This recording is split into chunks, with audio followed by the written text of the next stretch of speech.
بسم اللہ الرحمن الرحیم۔ بسم اللہ الرحمن الرحیم، الحمدللہ والصلاۃ والسلام علی رسول اللہ۔ پیارے بھائیو، تکلیف، دکھ اور گھبراہٹ کے وقت دو آسان دعائیں آج لوگوں نے نیٹ پر دکانیں کھولی ہوئی ہیں، وظیفہ اتنا 1000 دفعہ پڑھو، 1,00,000 دفعہ پڑھو۔ یہ دو آسان دعائیں ہیں، نبی صلی اللہ علیہ وسلم نے ہمیں بتائی ہیں۔ نمبر 1 صحیح الجامع کی روایت 3777 اور ترمذی 3524۔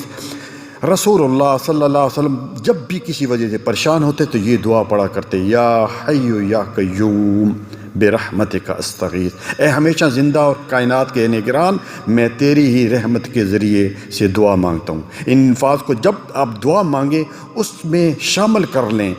کتنی آسان دعا ہے۔ دوسری دعا جو کہ صحیح ابو داؤد کی حدیث نمبر 1525 ہے اور ابن ماجہ کی روایت 3882 میں ہے، حضرت اسماء بنت امیس رضی اللہ تعالی عنہ بیان کرتی ہیں کہ رسول اللہ صلی اللہ علیہ وسلم نے مجھے فرمایا، کیا میں تجھے ایسے کلمات نہ سکھاؤں کہ تو تکلیف اور پریشانی کی وقت کہے تو تکلیف دور ہو جائے گی، پریشانی دور ہو جائے گی۔ وہ دعا کیا ہے؟ اللہ اللہ ربی لا اشرک بہ شیئا، اللہ اللہ میرا رب ہے، یہ اس کا ترجمہ ہے، اور میں اس کے ساتھ کسی کو شریک نہیں کرتا، اس کے ساتھ شرک نہیں کرتا۔ تو پیارے بھائیوں اور بہنوں، کتنی آسان سی دعا ہے، اس دعا کو یاد کر لیں۔ جزاکم اللہ خیر، بارک اللہ فیک۔